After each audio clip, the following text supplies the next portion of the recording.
Good evening, everyone. Welcome to another edition of Scotland at 7 with me, Gordon Ross, and tonight with Day Tucker, our Rural Affairs correspondent. Welcome back, Day, to the studio.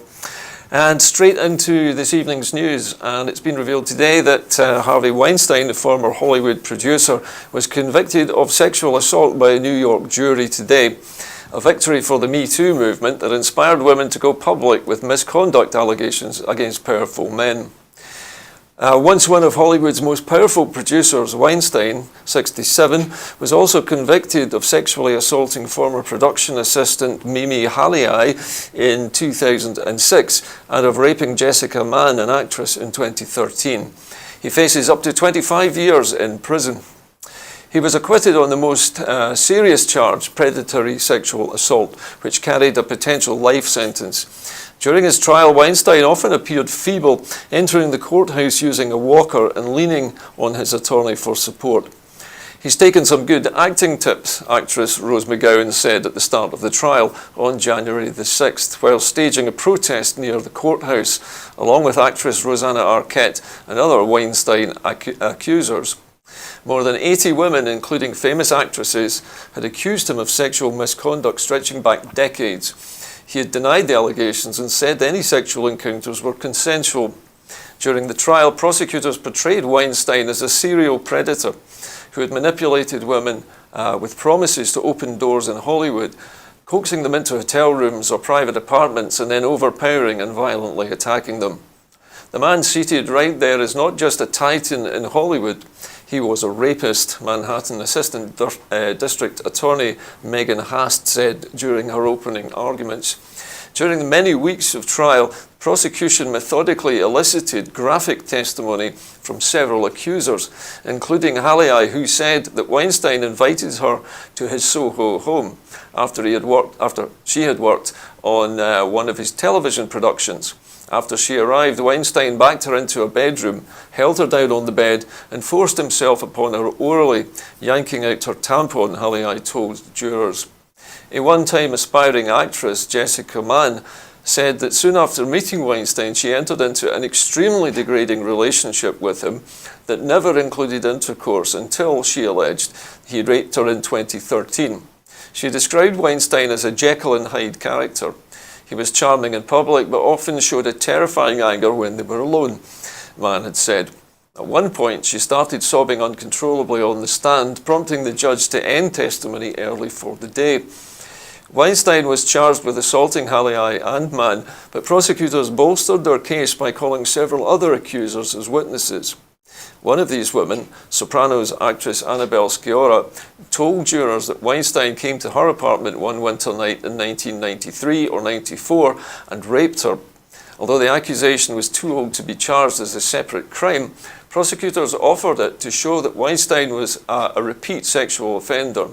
Three other women, costume designer Dawn Dunning, model Tirali Wolf, and actress Lauren Young, testified that they were enticed into meeting Weinstein for professional reasons and then groped or raped. The testimony of prior bad acts is generally not allowed in criminal trials, but an exception to the law allowed prosecutors to call these women to show Weinstein had a particular intention or a signature pattern of behaviour. Legal experts believe the women provided powerful evidence that was difficult for the defence to overcome. Throughout the case, the defence said that regret drove the accusers to take consensual incidents and reframe them as crimes. Weinstein's lawyers zeroed in on friendly messages and ongoing contact between the women and Weinstein. During cross-examination of Halliay, for example, the defence showed that her message, which she sent to Weinstein, signed as "lots of love" after an alleged attack. The defence lawyers repeatedly suggested that Mann willingly had sex with Weinstein to advance her career. Weinstein never testified in his defence, although he told reporters that he wanted to. One of his lawyers said the case was too weak to warrant putting him on the stand. Weinstein's lawyer, Rotuno, told jurors during the close arguments that they were the last line of defence against an overzealous prosecution, and that women were responsible for the choices they make to further their own careers. Prosecutors pushed back against claims that his accusers were not credible, and the notion that they were responsible for the alleged attacks.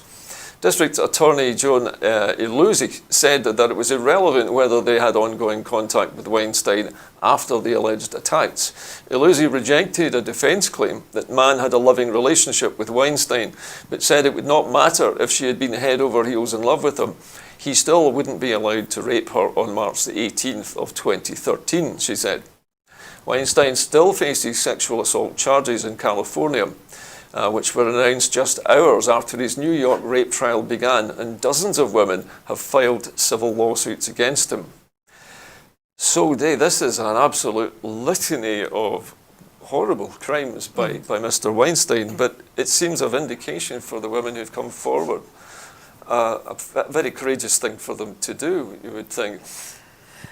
Yes and no. I suppose once one or two of them come forward, it's much easier for the rest to come forward until it becomes a tsunami that cannot be ignored.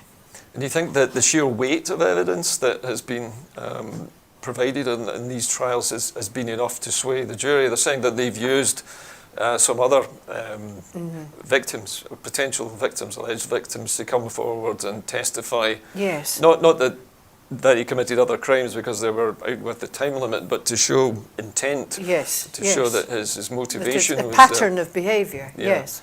I think so. I guess that in any other famous men in positions of power who may have been indulging in this kind of behaviour in the past must now be looking over their shoulders and wondering, have they really got away with it after all these years? Yes, well, let's hope so. The long arm of the law seems to have reached back yes. quite a long way into the past yes. in this case. Because the other thing is, I suppose, that until the first one comes forward to protest that this has happened to them, the others may not know. They may be thinking, well, it's happened to me, but like a child being abused, not that they're children, but like a child being abused, they don't want to talk about it.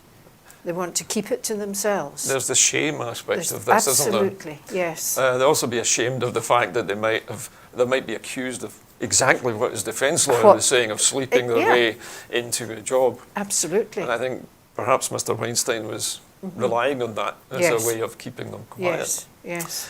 Well, I'd like to move on now, Dave, to the coronavirus, which appears to be spreading rapidly.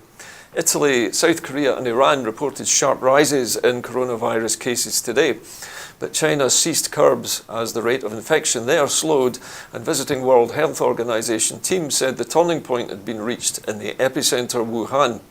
The virus has put Chinese cities into lockdown in recent weeks, disrupted air traffic to the workshop of the world, and blocked global supply chains for everything from cars and car parts to smartphones. But China's actions, particularly in Wuhan, had probably prevented hundreds of thousands of cases, said the head of the WHO delegation in China, Bruce Aylward, urging the rest of the world to learn the lesson of acting fast. The world is in your debt, Aylward said, speaking to Beijing, and as he told the people of Wuhan. The people of that city have gone through an extraordinary period, and they're still going through it, Aylward said. Multiple data sources all suggested that the rate of infection in Wuhan was falling. They're at a point now where the number of cured people coming out of hospitals each day is much more than the number of sick going in. The WHO chief Tedros Adhanom Ghebreyesus said that using the word pandemic did not fit the facts. We must focus on containment while preparing for a potential pandemic. Liang Wannian of China's National Health Commission said only that the rapid rise had been halted and the situation was still grim. He said over 3,000 medical staff had become infected, most in Hubei province surrounding Wuhan, probably due to the lack of protective gear and to fatigue. Excluding Hubei, mainland China reported 11 new cases, the lowest since the National Health Authority started publishing nationwide daily figures on January the 20th. The coronavirus has infected nearly 77,000 people and killed more than 2,500 in China, most of them in Hubei. Overall, China reported 409 new cases on the mainland, down from 648 per day earlier. taking the total number of infections to 77,150 cases as of February 23rd. The death toll rose by 150 to 2,592, but there was a measure of relief for the world's second largest economy, as more than 20 province-level jurisdictions, including Beijing and Shanghai, reported 0 new infections. The Chinese President Xi Jinping urged businesses to get back to work, although he said the epidemic was still severe and complex. And prevention and control work is still the most difficult and critical stage. The surge of cases outside mainland China triggered sharp falls in global share markets today as investors fled to safe havens. European share markets suffered their biggest slump since mid-2016. Wall Street dived around 3% after it had opened as the ugly sell-off spread. Italian shares tumbled nearly 5%. US Treasury Secretary Steven Mnuchin cautioned against jumping to conclusions about the global economy or supply chains, saying that it was simply too soon to know. Outside mainland China, the outbreak is reported to have spread to some 29 countries and territories, with a death toll of about 24. South Korea reported 231 new cases, taking its total to 833. Many are in its fourth largest city, Daegu, which became more isolated with Asiana Airlines and Korean Air suspending flights until next month. Kuwait, Bahrain, Oman, Afghanistan and Iraq recorded their first coronavirus cases. All people who had been in Iran, where the toll was 12 dead and 61 infected. Most of the infections were in the Shiite Muslim city of Qom. A WHO team is due in Iran on Tuesday.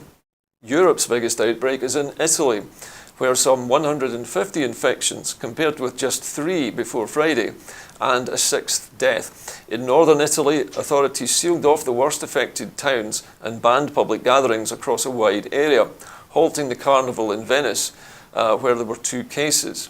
The outbreak originated in Codogno, a small town southeast of Milan, where Lombardy's first infected patient, a 38-year-old man, now in a stable condition, was treated. Austria briefly suspended train services through the Alps from Italy after 2 travellers coming from Italy showed signs of fever. Both have tested negative. Japan has had 773 cases as of late Sunday, mostly on a cruise ship quarantined near Tokyo.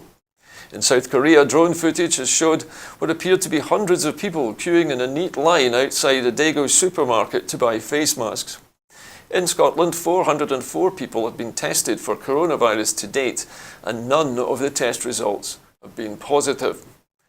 So, bringing the story right back to our own doorstep, it seems that so far, at least, Scotland has dodged the coronavirus bullet. Mm-hmm. Do you think this is going to last, or do you think there is an inevitability to this virus making it all the way to Scotland? I can't see how it can be avoided, but is the threat as great in a country like Scotland, where we have very good National Health Service and GPs, despite what the opposition tell us?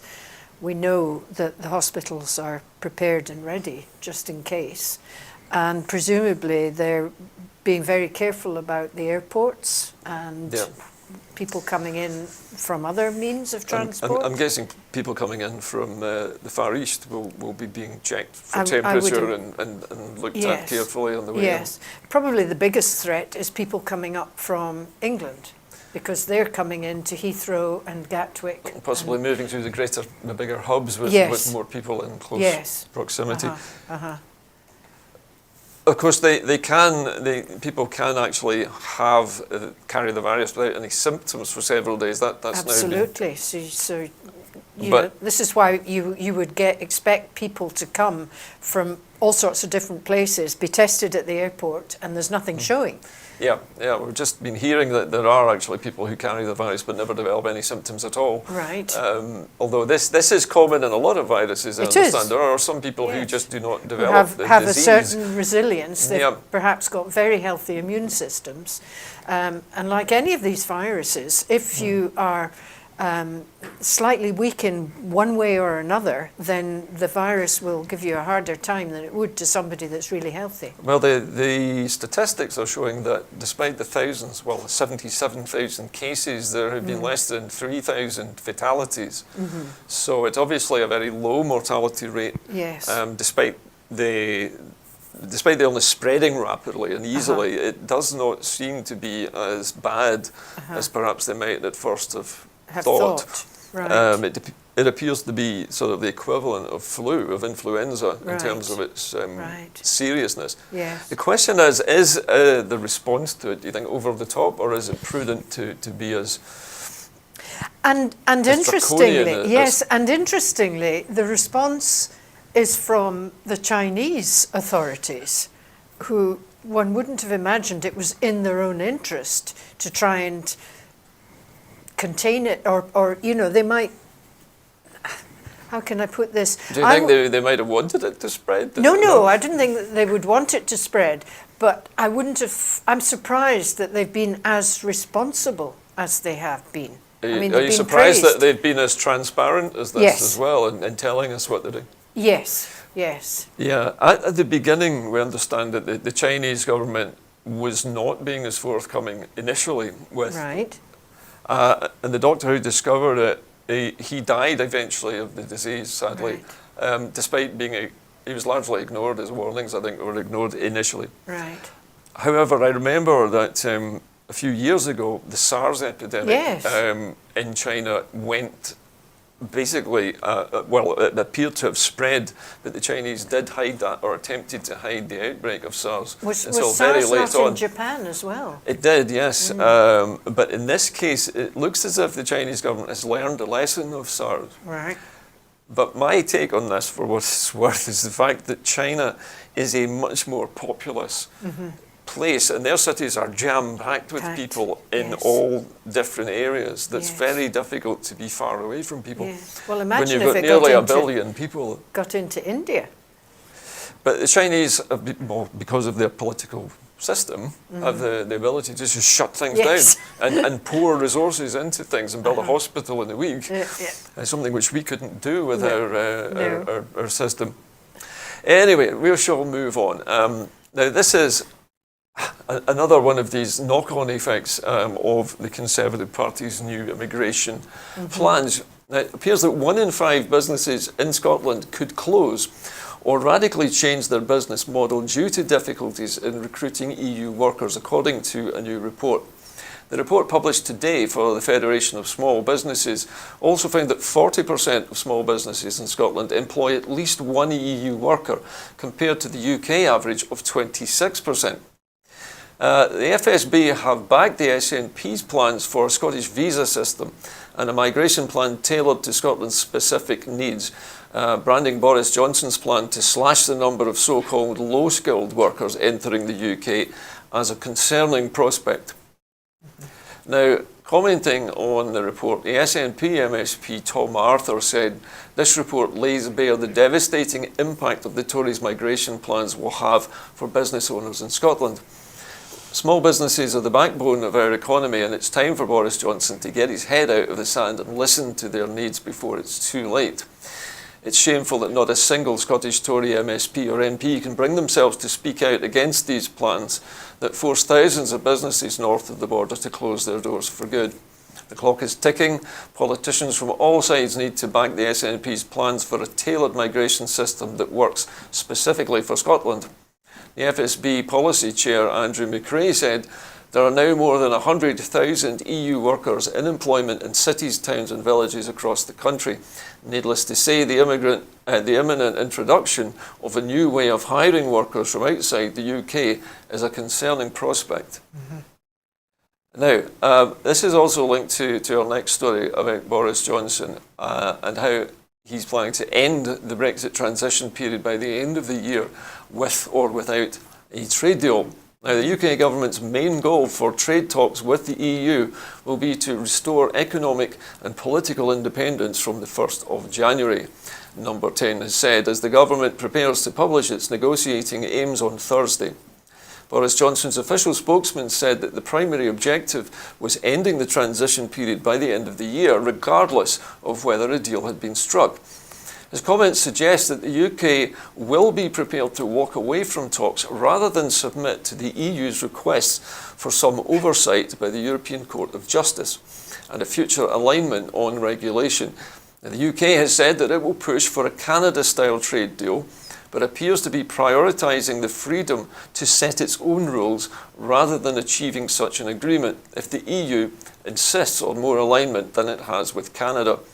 The negotiating aims are expected to be signed off by the Excess Committee, including Johnson, Michael Gove, the Cabinet Office Minister, and Dominic Raab, the Foreign Secretary, on Tuesday after an earlier Cabinet meeting.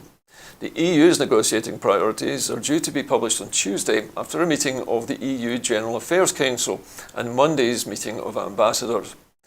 Mr Johnson has been warned that the French government will not be blackmailed into a trade deal that risks France's long-term economic interests, as the EU prepared to further harden its negotiating position. Number 10's latest statement of intent echoes remarks made last week by David Frost, the UK's chief negotiator with the EU. In a speech, he claimed the democratic consent of the British public would snap dramatically and finally if the UK continued to be tied to EU rules. Frost said that Number 10 was not engaging in game playing by rejecting alignment with EU laws after 2020, and he insisted that the ability to break free from the EU's rulebook was essential to the purpose of Brexit. "We're not looking for anything special," he said in the speech. I feel like you probably won't get anything special at this rate. Anyway, Frost, a former ambassador to Denmark, went on to reject suggestions that the ECJ would supervise any level playing field conditions designed to ensure that neither side undercuts the other. He also said that the UK would not take part in any EU programmes or agencies that put one country under the jurisdiction of the EU court. "We bring to the negotiations not some clever tactical positioning, but the fundamentals of what it means to be an independent country," Frost said. "It is central to our vision that we must have the ability to set laws that suit us, to claim the right that every other non-EU country in the world has." A senior government source said that Number 10's red line was avoiding any oversight from the ECJ and rejecting alignment of regulations with Brussels. "Our overriding objective in the negotiations is by January the 1st to have taken back control, and we won't agree to anything that doesn't deliver that, which means no rule taking from the EU and no role for the European Court of Justice." The source said, "Our red line is that we have taken back full control by the 1st of January. Independence and fully taking back control is the priority, and we want to do that through a Canada FTA or free trade agreement. But ultimately, our priority is taking back control." Now, What a load of nonsense. I was just struck by the irony of some of the things being said there that magically must apply to the British state, but not to Scotland, of course. They don't want to be ruled by the EU, which is a lie in itself. The EU don't rule us. We signed up to all the agreements, so it's not like we didn't know. We helped to write most of them. And then we're going to be under the regulations of the World Trade Organization. There's no country in the world that doesn't have to agree to regulations with somebody else somewhere. Well, even the WTO, World Trade Organization, has regulations as well. Of course it does. And it has standards which the UK will have to meet. And it's so WTO. Somebody's rules have to be used, otherwise we can't It's trade. WTO that we will walk into if he just walks away. Well, people talk about the WTO as if we are sort of automatically admitted into it. Exactly. Now, I happen to know that at least 3 WTO member countries have a serious issue with the UK coming on board with the WTO because the UK has, done nasty things to them in the past, or insulted them, or dealt with them unfairly.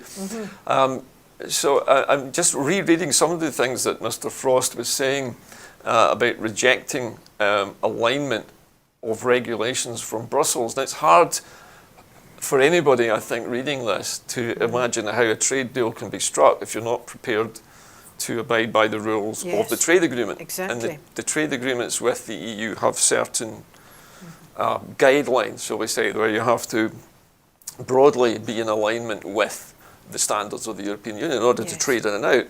If you're selling substandard goods, then the European Union is not going to accept them for a start.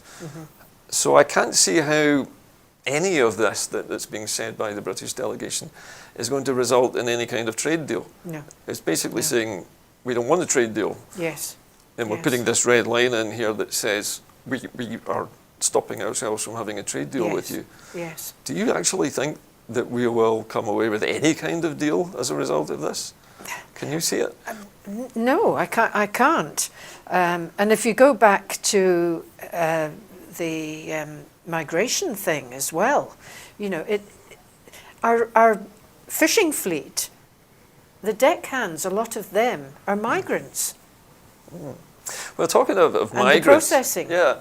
Well, I mean, we started with the first story about the migration problem in Scotland, which is that companies are going to close because many of Scotland's food-producing companies, many of its meat packers, many of its fish processing plants, not to mention your own industry, the sheep industry, all rely quite heavily on regular migrations of European workers to come and assist. And they're not just skilled in, the deckhands are skilled for a start. Everybody the is skilled processors in are something skilled. or they wouldn't be useful. And then, you know, if you're going to go by Boris Johnson's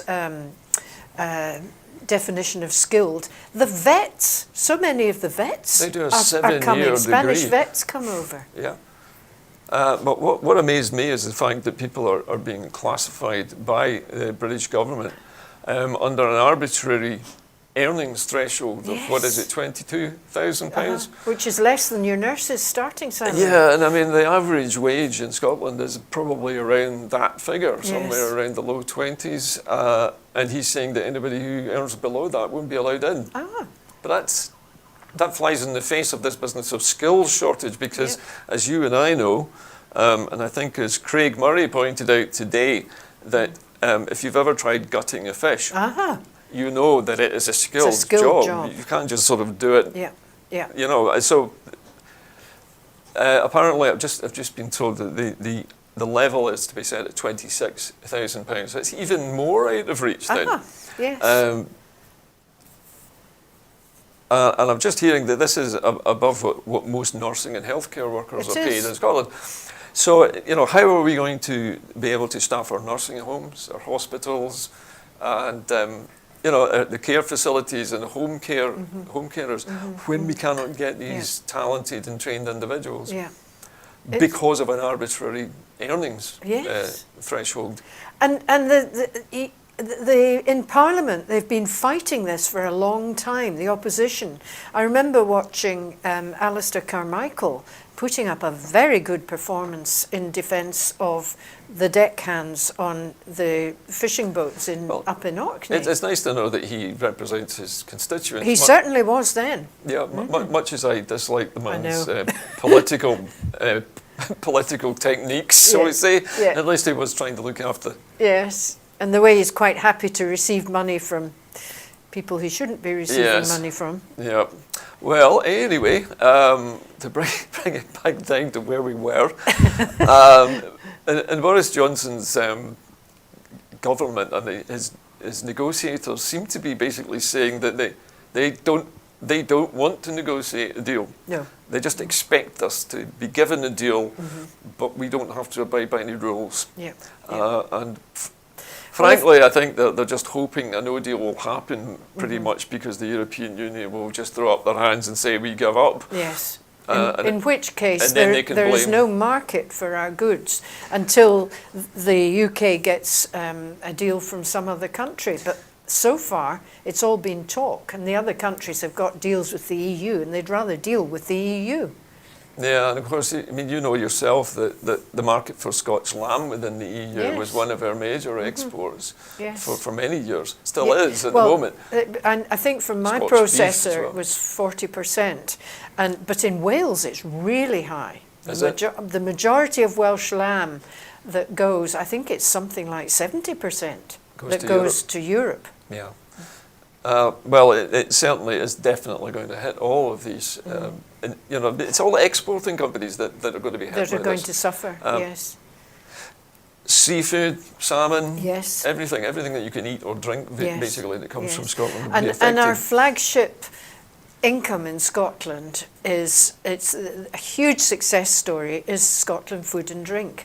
Yeah. And, you know, that rivals the income that we were getting from oil and gas. And of course, there is the Cinderella industry, the tourist industry, Tourism. in which so many Eastern European young people work in the, what did they call it now, the hospitality industry. They work in hotels, they work in motels, they work in kitchens and everywhere, in fact. That's right. That's right. It's going to be very difficult to replace them. Yeah. Anyway, I'm going to just have a look at our next story now. This is bringing us now to the Labour Party, and the Labour leadership polls just opened. Keir Starmer has pledged to give the top shadow cabinet roles to his two rivals for the Labour leadership, as voting opened for party members to pick who should succeed Jeremy Corbyn.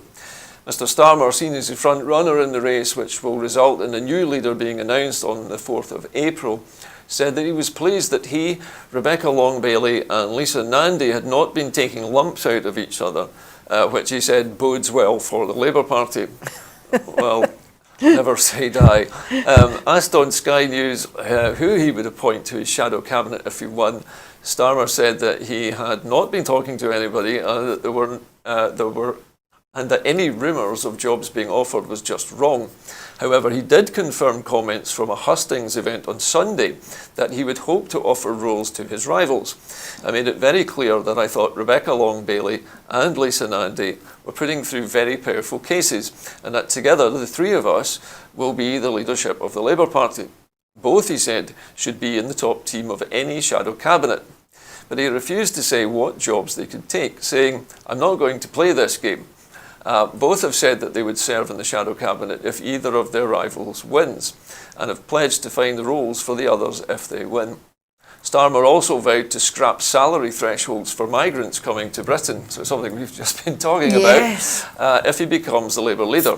Last week, the Home Office announced that it would introduce a points-based immigration system, with points awarded for key requirements such as being able to speak English to a certain level. Well, that rules out quite a large number of football supporters in the UK, having a job offer from an approved employer and meeting a minimum salary threshold. The salary threshold for skilled migrants will be lowered to £25,600 for those coming to the UK with a job offer, and there may be concessions for those earning no less than £20,480, as long as they still meet certain requirements or their occupation is short of staff. Keir Starmer said that the position of government that the government has taken is completely wrong. Where they are equating the worth of an individual coming to this country by how much money they earn, I think that's profoundly the wrong approach. I think the idea that if you don't earn a certain salary, you're not bringing anything of any worth to this country is offensive. Asked if he would do away with the salary thresholds, he replied, "I would. I do not think they are the right measure for the worth of an individual coming to this country." Now, quizzed on where he stood ideologically between Corbyn and Tony Blair, Starmer refused to say, but agreed that Blair's governments did amazing things and made real change, citing areas such as the Sure Start and Northern Ireland peace process.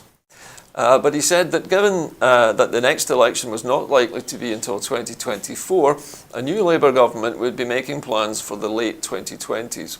Starmer also repeated his call for unity. What I've been saying to our members is every Labour government only happens because our party and our movement came together and said, we're going to be united. We're going to do something that gets us into power. Speaking on Sunday, Long-Bailey said that she would accept a job in either of her rivals' shadow cabinets and would offer them both roles. I think. They're both brilliant, the shadow business secretary said. And I would do whatever I was asked and whatever it takes to make sure, if I didn't become leader, that we were elected as the next Labour government. Nandy also praised her opponents. I like both of these people, I respect them, and I want them in my shadow cabinet doing big jobs, she said. But I would be equally happy to serve alongside them in whatever role they chose to give me. The members will also vote for a new deputy leader, Angela Rayner, seen as the front runner, Dawn Butler, Ian Murray, Rosanna Allen Khan, or Richard Burgon. I get the impression from listening to this that this is a colossal love-in between the three front runners. Yeah. It's almost as if it doesn't matter who the Labour Party rank and file vote for. They're going to get the same three anyway. Yes, yes. It's a very odd way to go about an election campaign. Well, it is, but it might appeal to voters who are so fed up with all People the... sticking the knife in each other. Yes. No, I can.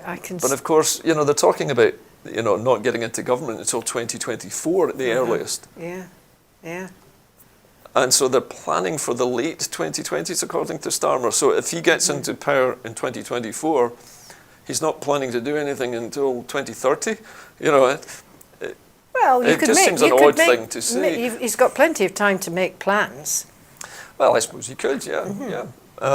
Frankly, having listened to Mr. Starmer and the two female rivals, to Long Bailey and Nandy, I'm not impressed with any of them, really. And despite the fact that they could probably, any three of them, in any particular role, would probably provide the same kind of opposition regardless. Yes. Seems to me a Hobson's choice here, Yes. really, for Labour Party members. But I think we come from a particularly Scottish perspective.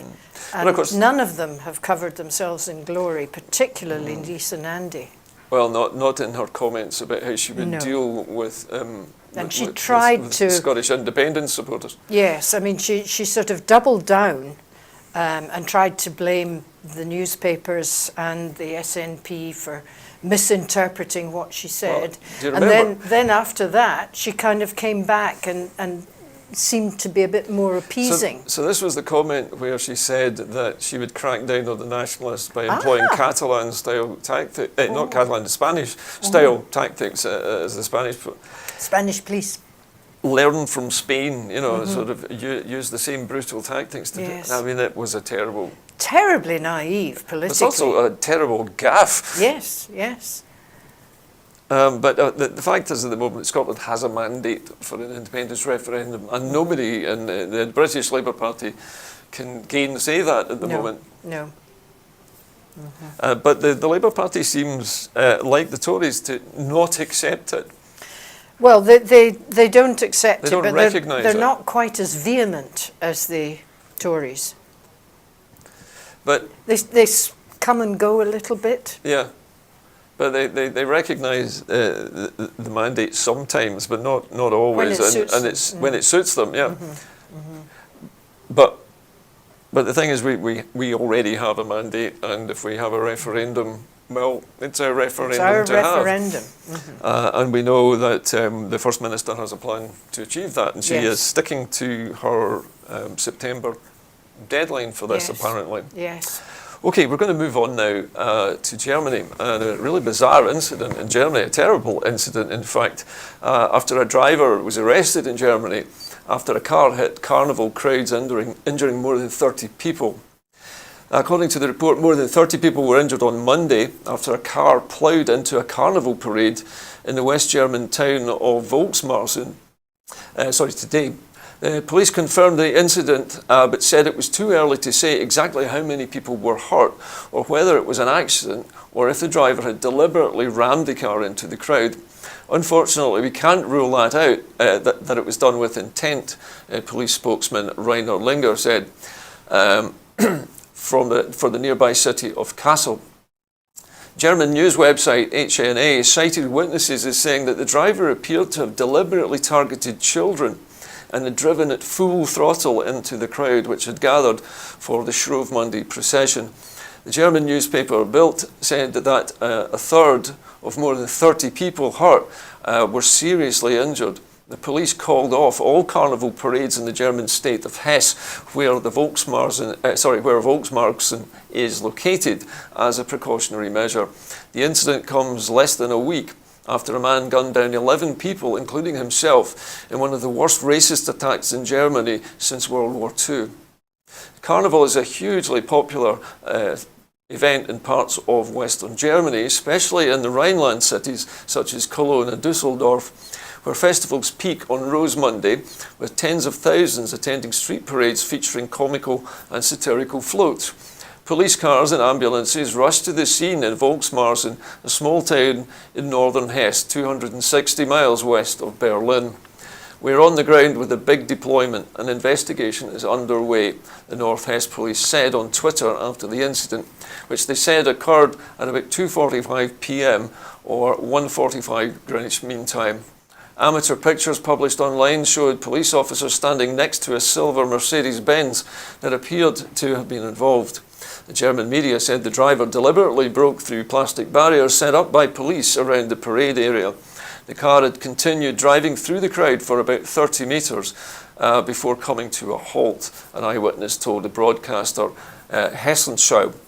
The broadcaster said eyewitnesses described the man as being between 20 and 30 years old, and that around 1,500 people had been expected to watch the parade. This is a terrifying event. I think Germany has had a spate of such incidents recently. There's not, I notice, a speculation about terrorism in this report. It's strangely absent. The Germans are not saying that this is a terrorist-related incident. They don't seem to know whether it was accidental or deliberate. There's very little information, isn't there? Well, it's only... can you imagine... It's only just happened, apparently, today, this afternoon, so it's But even fairly... so, can you imagine, there's this guy sitting there in this car, having just enacted this awful scene. The people round about, what would they not be hauling him out? You would think they would be... Yeah, well, the police moved in very quickly, apparently, and arrested the man. Right. Because the event would have been heavily policed, because it was a big public event. But for somebody to do this, and the eyewitness is saying it appeared that he deliberately targeted children, is obviously still to be confirmed. Right. I did hear another report this afternoon, actually, on my way to the studio, where they said that at least 1/3 of the victims were children, which seems like a very, very high number. So we're talking at least 10 seriously injured in this incident. Yes. There was an incident, I remember, in London a few years ago, where a far-right extremist drove at a group of Muslims who were coming out from their worship. Oh, I Do you remember that? Yes, yes. So this appears to be a similar kind of event, but not at the moment. We don't know that it's related to religion or race.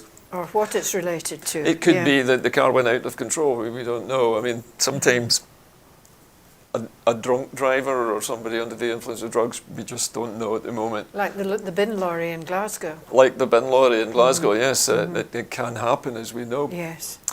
Now, we're going to move to another story now, and this is a story about Julian Assange. Now, a lawyer for the United States has claimed today that Julian Assange has put lives at risk. Mr. Assange is wanted for crimes that put at risk the lives of people in Iraq, Iran and Afghanistan who had helped the West, some of whom later disappeared, said a lawyer acting for the United States in its bid to extradite him. Almost a decade since his WikiLeaks website enraged Washington by leaking hundreds of thousands of secret US documents, Assange, who's 48, is fighting extradition from Britain to the United States, where he is accused of espionage and hacking. He was wanted, said James Lewis, the lawyer for the US authorities, not because he embarrassed the authorities, but because he put informants, dissidents and rights activists at risk of torture, abuse or death. What Mr. Assange seems to defend by freedom of speech is not the publication of the classified materials, but the publication of the names of the sources and the names of the people who had put themselves at risk to assist the United States and its allies, Lewis said at London's Woolwich Crown Court. The United States asked Britain to extradite Assange last year after he was pulled from the Ecuadorian embassy in London, where he spent 7 years holed up avoiding extradition to Sweden over sex crime allegations which have since been dropped. Assange has served a prison sentence in Britain for skipping bail and remains jailed pending the US extradition request. Lewis, speaking on behalf of the US authorities, said that hundreds of people across the world had to be warned after the WikiLeaks disclosures. Some have had to be relocated, others have later disappeared, he said, although he said the United States would not try to prove that it was directly a result of the disclosures. Some WikiLeaks information was found at Osama bin Laden's hideout in Pakistan, he added. The United States has charged Assange with 18 criminal counts of conspiring to hack government computers and violating an espionage law. Lewis said that Assange had conspired with Chelsea Manning, then a US soldier known as Bradley Manning, to hack the Department of Defence computers. Supporters hail Assange as an anti-establishment hero who revealed the government's abuses of power and argue that the action against him is a dangerous infringement of his journalist's rights. Chants from 100 of his backers outside could clearly be heard in the court. Assange himself complained about the noise. "I'm finding it difficult concentrating," said the clean-shaven Assange, dressed in a blue-grey suit. Judge Vanessa Baritzer warned those in the public gallery not to disturb the proceedings. Assange's lawyer said that he should not be extradited as he would not get a fair trial and would be a suicide risk. The lawyer, Edward Fitzgerald, said that the US attitude to Assange had changed when Donald Trump came to power and that the US president wanted to make an example of his client. He said that in 2013, the US government, under a former president, Barack Obama, had decided that Assange should not face any action. But that in 2017, after the 2016 election of Trump, an indictment was brought against Assange. Why the change? The answer is President Trump came to power with a new approach to freedom of speech and a new hostility to the press, amounting effectively to declaring war on investigative journalists, Fitzgerald said. He said conversations between Assange and his lawyers and the Ecuadorian embassy were secretly monitored by US spies who received information on a private security company bugging the building. In addition to releasing military records, WikiLeaks angered Washington by publishing secret US diplomatic cables that laid bare critical US appraisals of world leaders. Assange made headlines in 2010 when WikiLeaks published a classified US military video showing a 2007 US helicopter strike in Baghdad that killed 12 people, including 2 Reuters news staff. Now, this story about Julian Assange has been going on for many years now, and Mr. Assange's prison term, I think, comes to an end sometime early in the spring. I think it's actually in March he's up for release. Right. So I guess this is why we're now hearing the Americans making their case to extradite him. Yes. The question is, would he receive a fair trial, do you think, in No, America? I don't think he would. No. You think this is... I'm against extraditing any prisoners from this country to America. On what grounds? Why do you think that? Because I don't think their justice system is a fair system. So do you feel that he's going to be made an example of in Yes. some way? I mean, this is what is implied by his defence lawyer, that Yes. Donald Trump is wanting to make an example of Mr. Assange. Now, some people have argued that by releasing unredacted documents straight onto the internet without first reading them was reckless of Mr. Assange's magazine. Yes. The question is, was it Mr. Assange who said that they should do this, or was it some editorial decision? We don't really know much about this. He is obviously the head of WikiLeaks. He is the CEO, so he must have had some input. So the buck stops, presumably. I guess so. I guess he's the man who is left holding the baby, is going to have to accept the consequences for his actions. Yes. I do remember seeing this clip of the helicopter gunship camera where they had shot up what looked like a group of men outside a car, 2 of whom happened to be Reuters news reporters. Yes, I remember that as well. But also it was worse than that, because the helicopter later came back and shot up the people who were trying to help the wounded as well. And that, I think that was the shocking thing in that particular film. That alone, releasing that, would have been perhaps a different story, and Mr. Assange may not be in the situation he's in now. That's right. Had it just been that story that he had chosen. Yes. He must be, I suppose, now regretting the fact that that information went out unedited. Yes. But who knows what will happen. But I doubt at the moment that Mr. Assange will be extradited just now. I don't think it would hope serve not. any real purpose. No. The only thing not is, in this country anyway. if they don't extradite him, then Donald Trump's going to have a freaky and say, well, you're not getting any trade deal. So is he going to be But then simply Donald a Trump pawn? changes his mind every 5 minutes. So Yeah, but I don't think he'd change his mind on this. we'll see, I guess. Okay, moving to our next story. Back home again, this time to Glasgow. And the police in Greater Glasgow Division are launching a drugs strategy aimed at reducing the number of drug-related deaths. Figures released by the National Records of Scotland in July 2019 revealed that the NHS Greater Glasgow and Clyde area had the highest average number of drug-related deaths across 5 years. Glasgow City Council had the second highest average among local authority areas. The strategy is aimed at supporting the Scottish Government approach of tackling drug-related deaths as a public health issue. It emphasises how police can further understand the issues facing vulnerable people with addiction and direct them to services specific to their needs. Work has been ongoing with partner agencies since October 2019 and builds on 8 days of action in Glasgow's East End and the city centre last year. The strategy group includes representatives from Glasgow City Council's Health and Social Care Partnership, British Transport Police, Positive Outcomes Project and Police Scotland's Safer Communities Division and local area commanders. The actions in the 12-month delivery plan include raising awareness of referral options available to officers who come into contact with vulnerable people and internal training and briefings to improve understanding of people living with addiction. Further proposals which will be looked at include improving referrals within custody, increasing work with people who have lived experience and training for campus officers to deliver inputs at secondary schools. Superintendent Gary Lanson, strategy lead, said the strategy is about improving our understanding of drug addiction and how we can play our part in the wider public health approach to tackling drug-related deaths. Police officers are often the first responders to incidents, so our approach and understanding of drug deaths and drug crime can be crucial.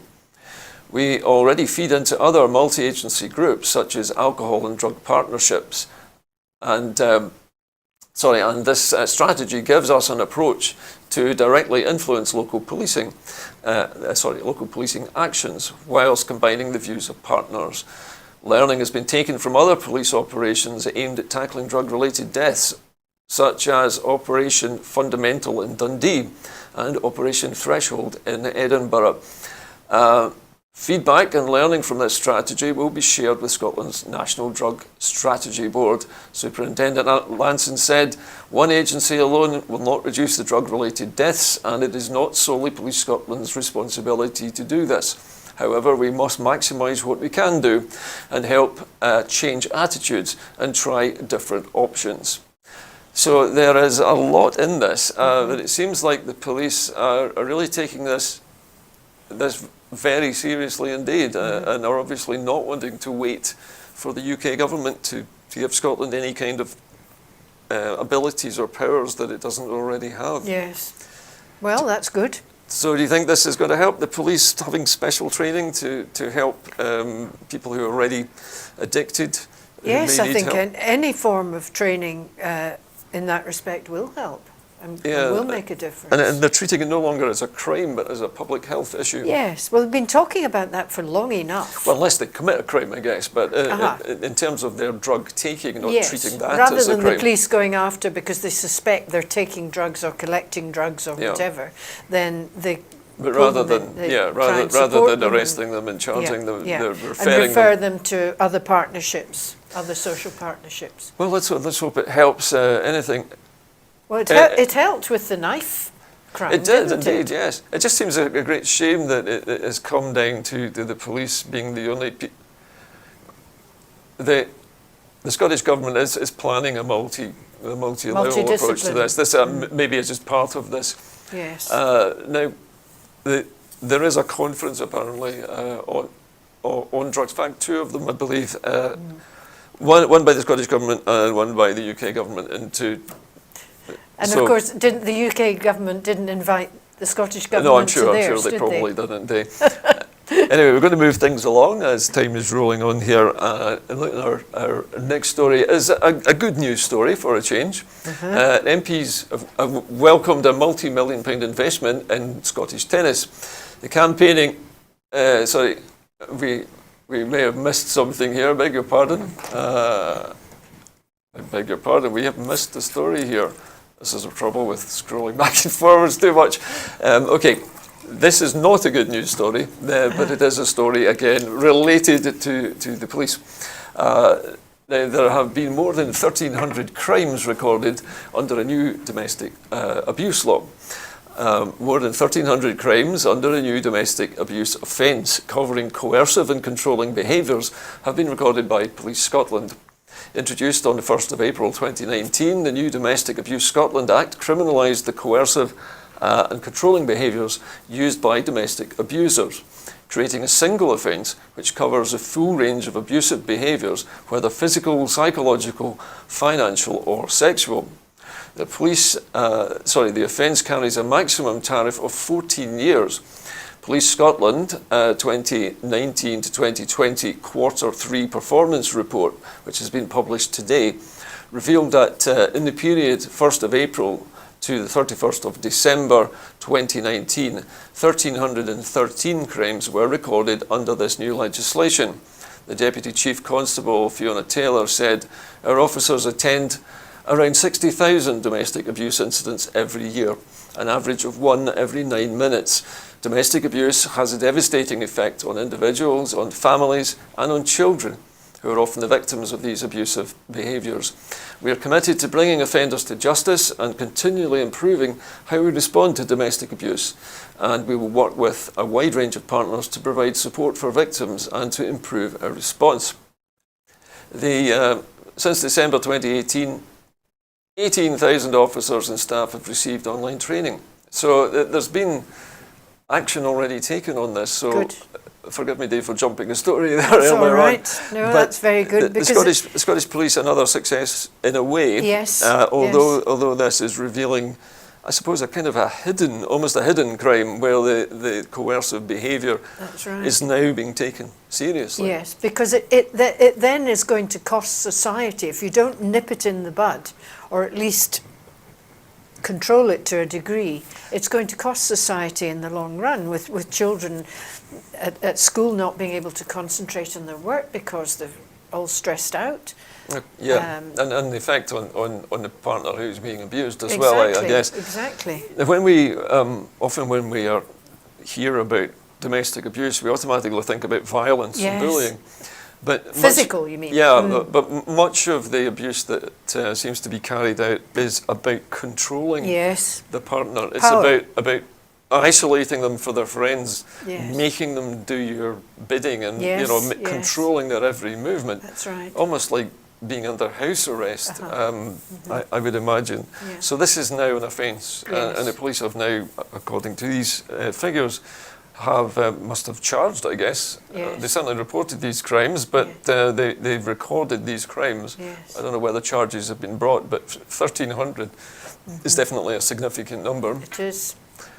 Okay, I can now go to the happy story at the end of the programme. Sorry about that. Now, this is a story about tennis, and an MP has welcomed a bold new multi-million-pound investment in Scottish tennis. Campaigning SNP MP Gavin Newlands has welcomed the bold new funding agreement reached between the Lawn Tennis Association and Tennis Scotland, which will see £12 million of funding in the sport in Scotland. The move will see the Lawn Tennis Association invest in key areas in Scotland, including towards encouraging more young people to play tennis and to make it more accessible to people with disabilities. Continuing to build on international and national tournaments, including to stage the Murray Trophy in Glasgow. Funding to build and improve existing tennis infrastructure across Scotland that will see the doubling of the current number of existing indoor courts, and supporting the development of players and coaches. So this is a nice story for a change. We've got money coming into tennis in Scotland. Yes. And I always think tennis, or perhaps my age gives me away, as being a little bit of a middle class sport in Scotland. Yes, well, perhaps it has been, but the point about tennis, and in fact many other sports, is that you're learning hand-eye coordination and your motor skills are getting improved, and that helps with your brain. Yeah. So I'm a great believer in linking sport and intellectual learning. So you think the two go together then? I do. I mean, we know that a lot of children, unless they are allowed to crawl, where they do right, left, you know, with their legs and their hands and so on, like an animal, it can affect their ability to read and write quite as easily. I mean, just thinking there, it just occurred to me when you were saying that also many of our children and young people today are far more sedentary now than they once were, and spend an awful lot more time. A Broadcasting Scotland supporter, you can do so by following the on-screen instructions and going to broadcastingscotland.scot/register. That's it from me today on Scotland at 7. Kenny, I think, will be in tomorrow, and I'll be back on Thursday. But from all of the crew here at Cowcaddens, a very good night to you.